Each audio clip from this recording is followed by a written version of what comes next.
तो बहुत सारे हमारे अभ्यर्थी हैं जो कि जल्दबाजी में अपनी ईडब्ल्यूएस सर्टिफिकेट और ओबीसी सर्टिफिकेट बनवा लेते हैं। और अभी हाल फिलहाल में आपने देखा जीडी के और बहुत सारे जो भी स्टेट गवर्नमेंट और सेंट्रल गवर्नमेंट की जो वैकेंसीज निकली थी उनमें डॉक्यूमेंट वेरिफिकेशन के दौरान बहुत सारे हमारे ईडब्ल्यूएस और ओबीसी भाई बहन बाहर हो गए। उसके पीछे एक बहुत बड़ा रीज़न ये था कि उन्हें बहुत सारी जानकारी पहले से प्राप्त नहीं थी। तो आपने भी अगर यूपी पुलिस या फिर किसी अन्य एग्जाम्स की तैयारी कर रहे हैं या फिर अपने किसी एग्जाम का पेपर दिया है या फिर देने वाले हैं, जैसे एनटीपीसी की भर्ती वगैरह निकली, अगर आप उसमें ईडब्ल्यूएस लगाने का सोच रहे हैं तो उसके लिए पहले ही आपको बहुत सारी चीज़ें हैं जो कि आपको जानना चाहिए। तो ये वीडियो बहुत ज़्यादा लंबी नहीं होगी और बहुत सारे हमारे बच्चों के कन्फ्यूजन आ रहे थे जो कि ईडब्ल्यूएस के यूपीसी के थे। तो फिलहाल मैं आज की वीडियो में ईडब्ल्यूएस सर्टिफिकेट के रिगार्डिंग बहुत सारे जो कन्फ्यूजन उनको लेने वाला हूँ। और जो भी बच्चे हैं जिनको किसी प्रकार का कन्फ्यूजन अगर रह जाता है तो कमेंट मेंशन जरूर करेंगे, उसको दूर करने का प्रयास किया जाएगा।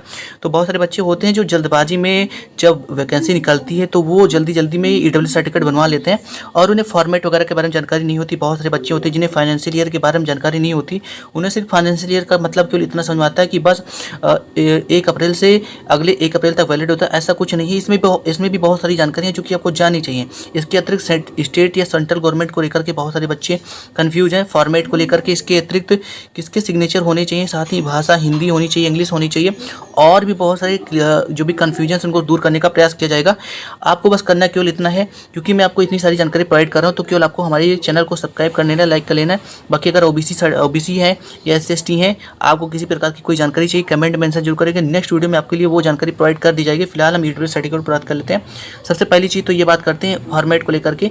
देखिए बहुत सारे बच्चे फॉर्मेट को लेकर के बहुत सारे कमेंट कर रहे थे और जो सबसे ज़्यादा मुझे कमेंट आया था वो स्टेट और सेंट्रल गवर्नमेंट को लेकर के आया था कि सर्टिफिकेट जो है वो स्टेट गवर्नमेंट का होना चाहिए या सेंट्रल गवर्नमेंट का होना चाहिए। क्योंकि आप जानते हैं यूपी पुलिस का जो एग्जाम वो स्टेट की भर्ती थी। इसके अतिरिक्त SSC वगैरह या फिर जो भी सेंट्रल गवर्नमेंट की जो रेलवे वगैरह की भर्ती निकलने वाली है, इनमें कौन सा सर्टिफिकेट लगने वाला है। साथ में फाइनेंशियल ईयर के रिगार्डिंग एक बच्चा भी हाल फिलहाल में केवल इस वजह से रिजेक्ट हुआ क्योंकि उसके फाइनेंशियल ईयर में दिक्कत हुई थी और उसके सर्टिफिकेट में कुछ गलती थी, जिसके ऊपर बात करेंगे।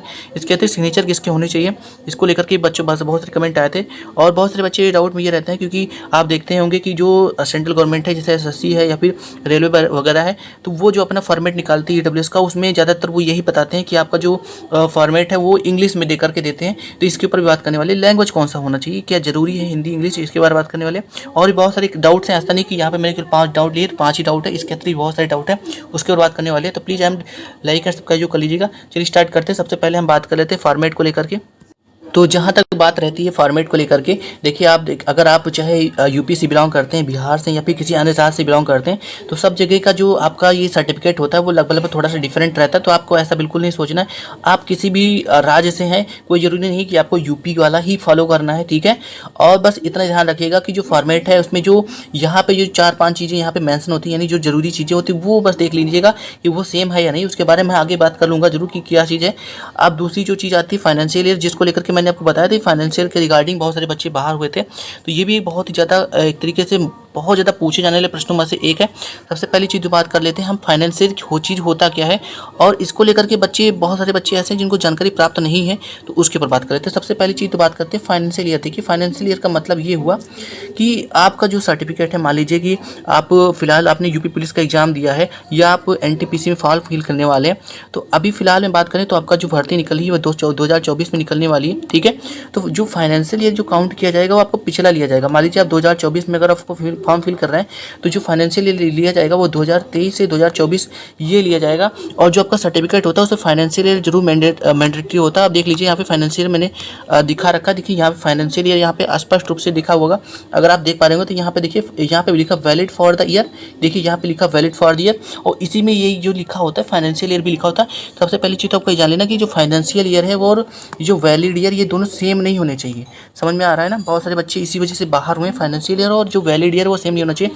फाइनेंशियल ईयर आपका 2023 एंड 24 होना चाहिए, ठीक है, 2023 एंड 2024 होना चाहिए। इसके अतिरिक्त जो वैलिड ईयर होना चाहिए वो होना चाहिए 2024 से 25, ठीक है, क्योंकि आपने 2024 में फॉर्म को फिल किया है तो 2024 से 2025 ये वैलिड ईयर होना चाहिए। और फाइनेंशियल ईयर जस्ट इसके पिछले वाला होना चाहिए, ठीक है।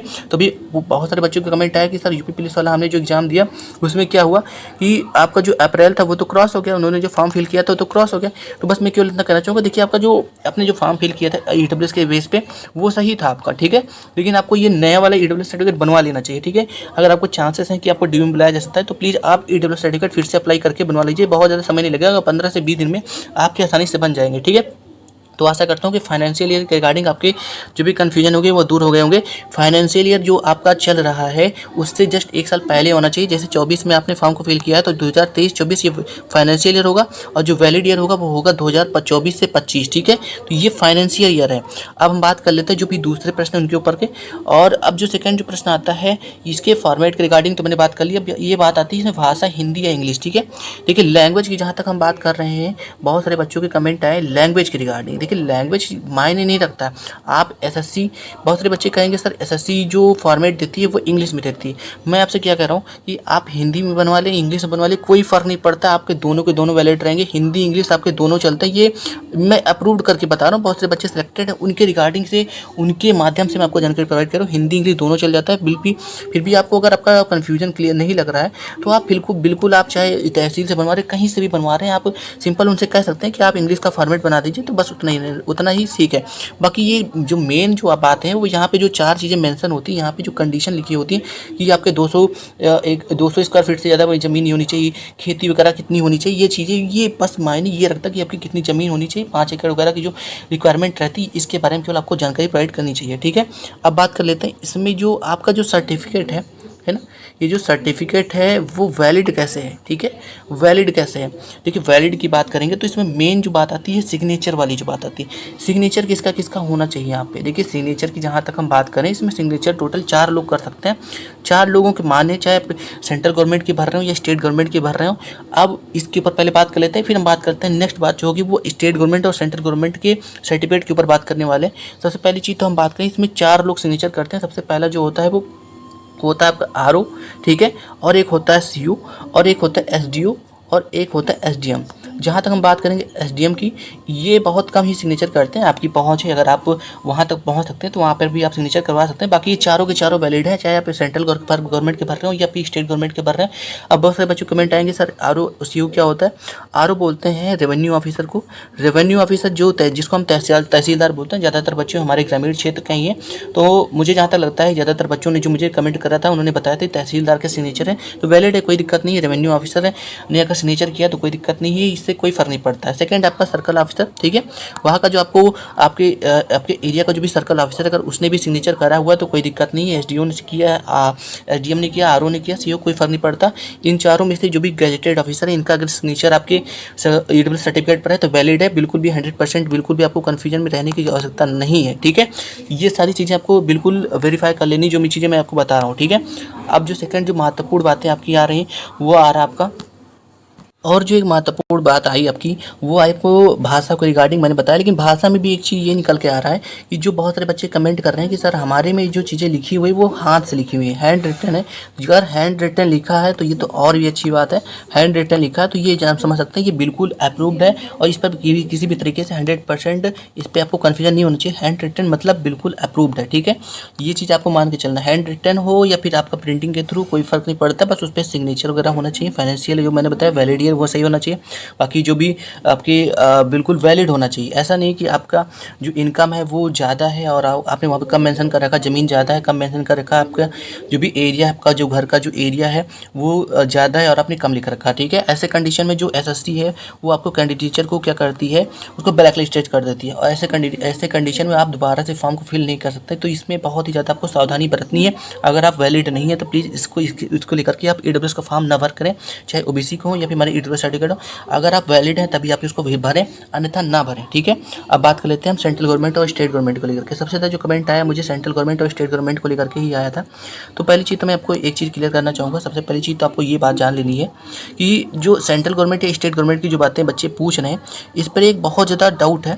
तो जो जिस बात की मैं बात कर रहा हूँ, देखिए सबसे पहली चीज़ तो अगर आप यहाँ पे देखेंगे यहाँ पे लिखा होता है गवर्नमेंट ऑफ। ठीक है, तो सबसे पहली चीज़ तो आपको अपने दिमाग में ये डाल लेना है कि ईडब्ल्यूएस का जो सर्टिफिकेट है वो आपका स्टेट गवर्नमेंट का ही बनता है, वो सेंट्रल गवर्नमेंट का नहीं बनता है। बहुत सारे बच्चे मैंने देखा, बहुत सारे लोग ऐसे हैं जो अफवाह फैला रहे हैं। ठीक है, अफवाह देखिए बिल्कुल भी अफवाह में फैलने की ज़रूरत नहीं है। स्टेट गवर्नमेंट का ही ईडब्ल्यूएस बनता है, ये चीज़ अपने दिमाग में डाल लीजिए। हमारे जो यूपी बिहार के सबसे ज़्यादा बच्चे कमेंट कर रहे थे तो मैं पहले कह दूं केवल आपका अब यहाँ पे देखेंगे तो गवर्नमेंट ऑफ यूपी या गवर्नमेंट ऑफ बिहार इस तरीके से लिख करके आएगा। तो ये चीज़ आपको समझ लेना कि AWS जो है आपका स्टेट का ही बनता है, सेंट्रल का नहीं बनता। और ये जो स्टेट वाला बनता है ये सेंट्रल गवर्नमेंट और स्टेट गवर्नमेंट में दोनों में वैलिड होता है।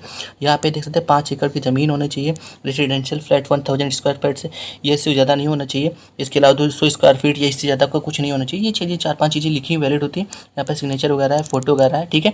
और ये चीज़ें आपको जरूर ध्यान रखना है, ठीक है। अब बहुत सारे बच्चे कमेंट कर रहे थे कि सर तहसीलदार के थ्रू बनवाया है और उसमें सब कुछ हिंदी में लिखा हुआ, कोई दिक्कत नहीं। आपका ऐसा कुछ फॉर्मेट होगा, यहाँ पे सर्टिफिकेट नंबर लिखा होगा, यहाँ पे आपके फोटो लिखी होगी। बहुत सारे लोगों को यहाँ पे हिंदी में लिखा होगा और हिंदी में हैंड रिटन भी हो सकता है और वहाँ पे प्रिंटिंग के थ्रू भी हो सकता है। यहाँ पे सिग्नेचर वगैरह होगा, कोई दिक्कत नहीं है। स्टाम्प वगैरह लगा होगा तो बिल्कुल वैलिड है, कोई दिक्कत नहीं आपको, नहीं बस अप्रूव होना चाहिए। वहाँ पे जो मैंने 4 गजेटेड ऑफिसर बताया उनसे अप्रूव होना चाहिए। अब बात आती है यहाँ पे किसी भी तरीके से उसमें स्क्रूटनी हो सकती है क्या, यानी कि उसमें किसी प्रकार का सुधार हो सकता है।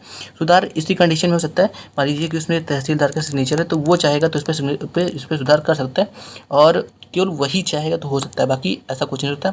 लेकिन किसी प्रकार का मान लीजिए कि अब वैलिड है, बिल्कुल सब कुछ वैलिड है, लेकिन फिर भी मान लीजिए कि एंड टाइम पे कोई भी दिक्कत हो जाती है, आपकी फट जाती है, कुछ भी दिक्कत हो जाता है, तो ऐसे कंडीशन में क्या होता है कि आपका वैलिड तो है लेकिन किसी भी तरीके से उसमें कोई समस्या है, अपनी फाइनेंशियल गलत लिख गया है, जो भी चीज़ें हैं, तो आप स्क्रूटनी तो करा सकते हैं। इसके तक मान लीजिए स्क्रूटनी नहीं करता है तहसीलदार तो वहाँ पर आपको जनरल में काउंट कर लिया जाएगा। सिंपल सी बात है, ये चीज़ आपको समझनी चाहिए, ठीक है।